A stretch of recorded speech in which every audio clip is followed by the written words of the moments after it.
We live in a world that glorifies speed. The faster you move, the more successful you seem.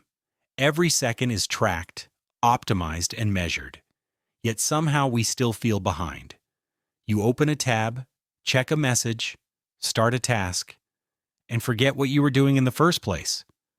Distraction has become the rhythm of modern life. Our minds are constantly moving, but rarely arriving. We've become experts at doing everything and masters of nothing. But focus, the simple act of giving one thing your full attention, is becoming rare. And in that rarity lies power.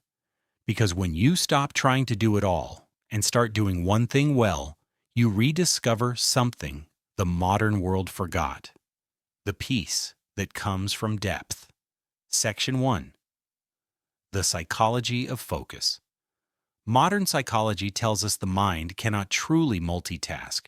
What we call multitasking is just rapid task switching, and every switch leaves behind a trace of what psychologists call attention residue. Each fragment of leftover thought weakens your focus. You feel busy, but not productive, active, but not alive.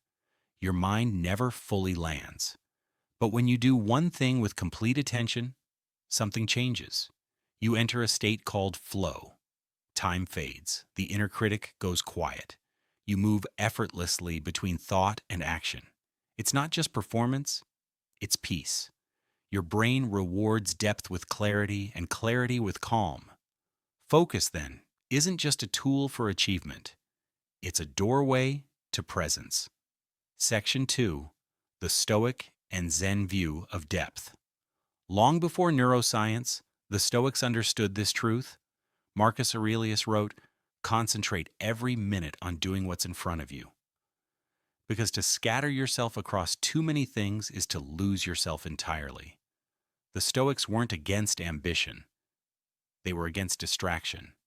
They practiced simplicity, not because life was slow, but because it was sacred.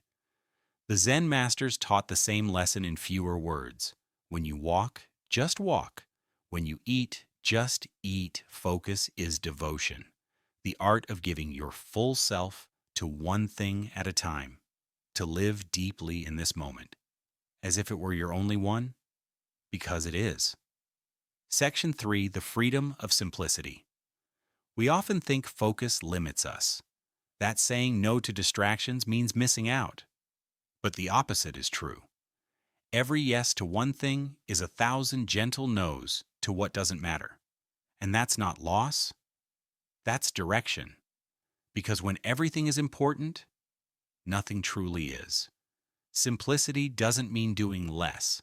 It means doing what matters. More deeply, more fully, more alive.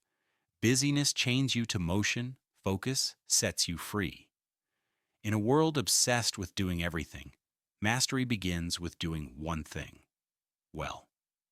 Section 4. The Practice of Doing One Thing Well. So how do you live this way? In a world built for distraction. Start small. When you eat, just eat. When you listen, really listen. Put your phone away when you talk to someone you care about. Turn small routines into rituals. Brushing your teeth, journaling, making coffee. Focus isn't built in silence or isolation. It's built in ordinary moments reclaimed from chaos. Presence is not passive, it's active attention. It's the courage to give your full mind to something when the world begs for fragments. Every act done with attention becomes a meditation. Every quiet moment, a return to yourself. The world will always tell you to do more, to move faster, to chase everything. But the soul asks for something different: depth. Because the person who learns to do one thing well learns how to live well.